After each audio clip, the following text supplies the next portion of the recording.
Sa isang malayong nayon, naninirahan si Aling Celia, isang balo na may 3 anak.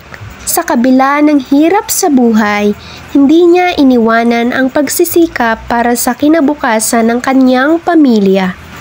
Bagamat itinatago ni Aling Celia ang kanyang mga pangamba, hindi lingid sa kanyang kaalaman ang hiling ng kanyang mga anak na sana'y mayaman sila. Isang gabi, naisipan niyang gamitin ang kanyang naipon hindi para sa mga material na bagay, kundi para sa isang munting salo-salo ng kanilang pamilya. Sa hapagkainan, kung saan sila'y nagtipon, binuksan ni Aling Celia ang usapan. "Mga anak, alam ko ang inyong mga hiling." Simula niya. "Ngunit nais kong malaman ninyo na ang tunay na kayamanan ay hindi nasusukat sa dami ng pera." Nagtaka ang mga bata. "Pero Nay, hindi ba mas maganda kung may pera tayo?"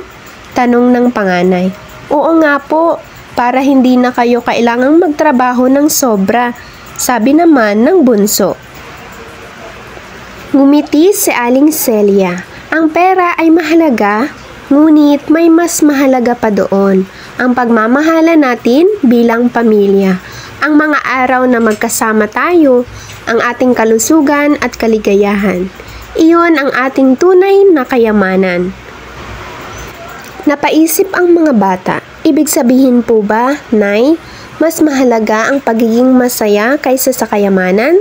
Tanong ni Rika, ang pangalawa. "Oo anak, ang yaman ay nauubos. Ngunit ang pagmamahalan at masasayang alaala ay mananatili magpakailanman," sagot ni Aling Celia. Napangiti ang mga bata at nagpasalamat kay Aling Celia. Nang gabing iyon, hindi lamang sila busog sa pagkain, kundi pati na din sa pagmamahal at aral na kanilang natanggap. Ang 4 na aral sa kwento. Una, ang tunay na kayamanan ay hindi nasusukat sa dami ng pera o ari-arian, kundi sa pagmamahal at pagkakaisa ng pamilya. Pangalawa, mahalaga ang pagpapahalaga at pagpapasalamat sa mga sakripisyo ng ating mga magulang. Pangatlo, ang pinakamahalagang pamana na maaaring ibigay sa mga anak ay ang aral at pagmamahal. Pang-4, ang kaligayahan ay matatagpuan hindi sa material na bagay, kundi sa simpleng buhay na puno ng pagmamahalan. Dito na po nagtatapos ang ating kwento mga kabinibini, ang kayamanan ni Nanay. Maraming salamat po sa panonood. Please like and subscribe.